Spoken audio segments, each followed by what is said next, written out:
Do you believe you're a good person? Someone who would never intentionally hurt an innocent stranger? Someone who always stands on the side of justice? I have some bad news for you. Under the right conditions, with the right psychological pressure, you, me, and everyone we know are capable of becoming cold-blooded killers. In 1961, a professor at Yale University proved this using nothing more than a shock generator in a few stern commands. The results were so terrifying, they changed our understanding of human nature forever. Welcome to the dark side of psychology. Next is the teacher. Imagine you've signed up for a study on memory and learning. You are assigned the role of the teacher. Your job is simple. Read a list of word pairs to a learner in the next room. If they get a pair wrong, you press a button. 15 volts. A tiny tingle, nothing to worry about. But every time the learner fails, you must increase the voltage. 30 volts, 60 volts, 100 volts. At 150 volts, the learner starts screaming through the wall. "Stop! Let me out! My heart is bothering me!" You look at the man in the white lab coat, the experimenter. You ask to stop, but he just looks at you with a blank expression and says, "The experiment requires that you continue." What would you do? Most people sitting at home right now say they would walk out.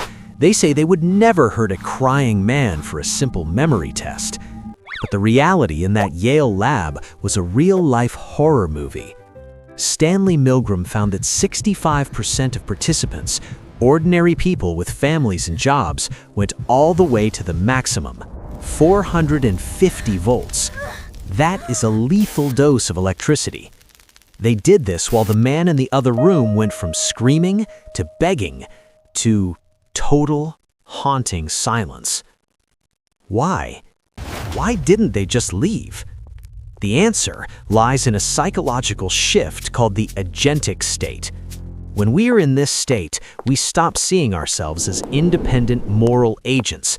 Instead, we see ourselves as instruments of an authority figure. Your conscience doesn't disappear, it just switches off.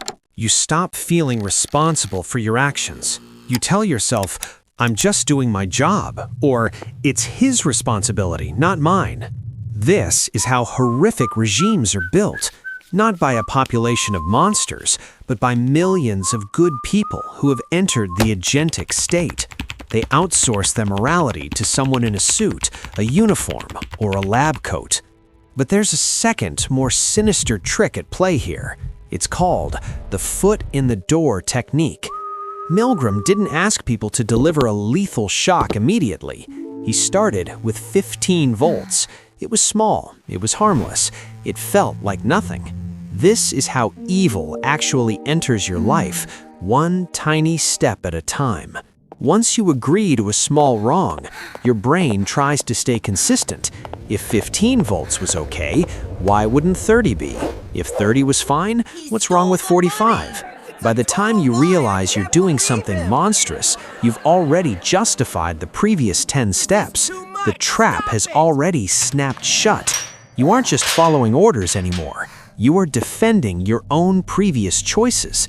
You are protecting your own ego from the realization that you have become a participant in cruelty.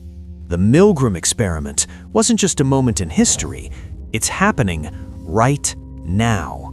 It's in the way a boss pressures an employee to tweak a financial report. It's in the way a group of friends slowly begins to bully an outsider. It's in the way social media algorithms push us to attack a stranger because everyone else is doing it. We are constantly being tested, constantly being asked to turn up the voltage just a little bit more. Are you the teacher, or are you yourself? The harsh truth is, being good is a difficult, conscious choice. Being obedient is an easy, comfortable instinct. It is much easier to be a cog in a machine than to be the person who breaks it. The next time someone tells you the experiment requires that you continue, remember that you are the one with your finger on the switch. You always have the power to stop, but the question is, will you have the courage to use it? I'm Plain Psychology, and this is the truth about you.